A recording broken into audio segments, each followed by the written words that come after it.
You're such a sweetheart. Are you my baby? Savannah was in a tough place when Deborah Phelps found her. She had a broken pelvis, but not a broken spirit. She is a survivor.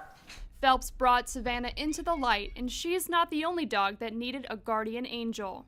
September 23rd, 2016 is a day I will never ever forget. It was total chaos. Jordan Johnson, the man convicted last year of running a puppy mill from his Chester County property behind me, held 116 Dobermans captive.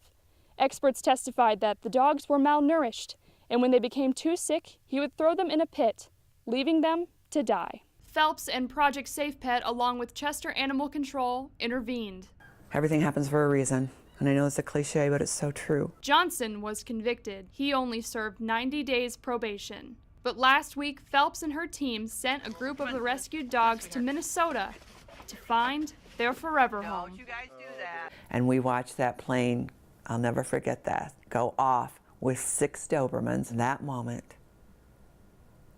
meant more to me than anything in the world, getting them to safety.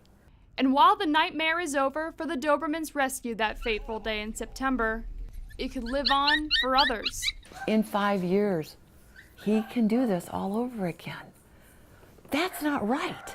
Legislators haven't gotten far with commercial breeding laws. The most recent bill died in subcommittee. Columbia Kennel Club President Richie Wigger says the bill is best left in the grave. There are good and bad points with that. The good points would be to regulate people like puppy mills, breeders like puppy mills. Those of us who are what I like to term responsible breeders, no, there shouldn't be any regulations on those. Everything has to change with our laws. Everything is wrong. While humans work out the laws, new life takes flight for a lucky few. From Chester, Haley Anders, Carolina News.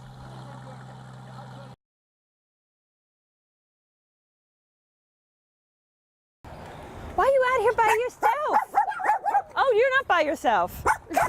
Karen Brown is a loyal volunteer for the York County Humane Society, just as loyal as her promise to the dogs she cares for. She celebrates the good times.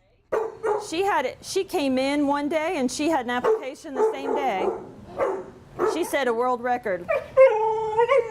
And stands firm in trials. This is not an isolated situation. They are breeding and breeding and breeding.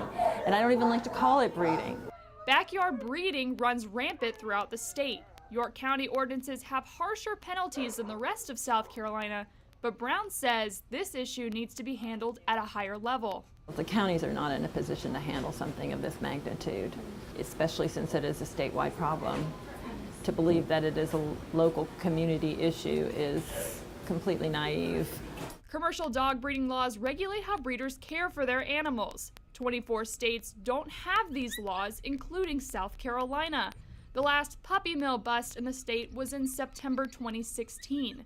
South Carolina Representative Jeffrey Johnson introduced a commercial breeding bill last year, but it died in subcommittee 2 weeks ago. While states with this law usually have a special breeder's license, his bill requires a business license.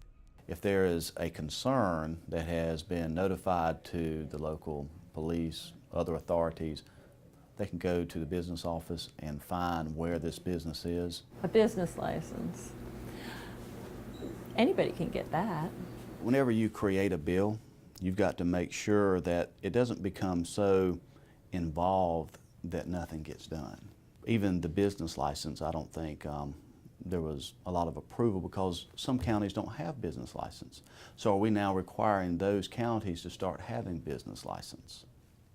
Representative Johnson hopes to reintroduce his bill after revision. Until then, Brown continues to make good on her promise. Yes, we are. Haley Anders, Carolina News.